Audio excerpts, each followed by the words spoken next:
গত মাস দুয়েক ধরে যেন উত্তেজনা আর অস্থির সময়ের ভেতর দিয়ে যাচ্ছে বাংলাদেশ চলচ্চিত্র ইন্ডাস্ট্রির আঁতুড়ঘর এফডিসি। একের পর এক বিতর্কে প্রশ্নবিদ্ধ পুরো সিনেমা ইন্ডাস্ট্রি। ভালো কাজ করতে তাই অতি শিগগির এই অবস্থার সমাধান চান দেশের সুপারস্টার অভিনেতা শাকিব খান। এফডিসিকে কেন্দ্র করে চারদিকে যে নেতিবাচক সংবাদ ছড়িয়েছে তা এই মুহূর্ত থেকে অবসান চান শাকিব খান। সদ্য দেশের জনপ্রিয় একটি দৈনিকে দেয়া এক সাক্ষাৎকারে এমন আশাবাদী ব্যক্ত করেন এই তারকা অভিনেতা। সম্প্রতি ইউটিউবে ঝড় তুলছে শাকিব খান অভিনীত যৌথ প্রযোজনার ছবি নবাবের ট্রেলার।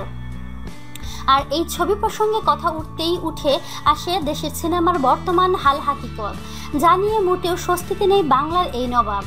বরং তিনিও দ্রুতই বর্তমান এফডিসির যে নাকাল অবস্থা তা থেকে একটা সুস্থ ও সুন্দর পথ কামনা করেন। চলচ্চিত্র পরিচালক সমিতির পাঠানো একের পর এক নোটিশ, অভিনেতা ও তরুণ নির্মাতাকে বহিষ্কার ও নিষিদ্ধ করার ঘটনা, নায়ক রাজ্জাককে নিয়ে বাজে মন্তব্য, শিল্পী সমিতির নির্বাচন নিয়ে ঝামেলা, হাতাহাতি মারামারির ঘটনায় একটা অভিশপ্ত জায়গায় পরিণত হয়েছে এফডিসি। এই কদিনে এফডিসি নিয়ে চারদিকে যেসব নেতিবাচক ঘটনা ছড়িয়েছে, শিগগির তার প্রতিকার চেয়ে সুস্থ পরিবেশ কামনা করেন শাকিব খান। সাক্ষাৎকারে তিনি এফডিসিতে ভালো ও সুস্থ পরিবেশ কামনা করে বলেন, সম্প্রতি এফডিসিতে যেসব ঘটনা ঘটেছে বাংলা সিনেমার ইতিহাসে এমনটা কখনোই শোনা যায়নি।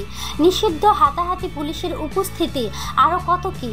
চলচ্চিত্রের সুষ্ঠু সুন্দর পরিবেশ পেলে একদিন কান ও অস্কারে আমাদের দেশের পতাকা উড়বে ইনশাআল্লাহ।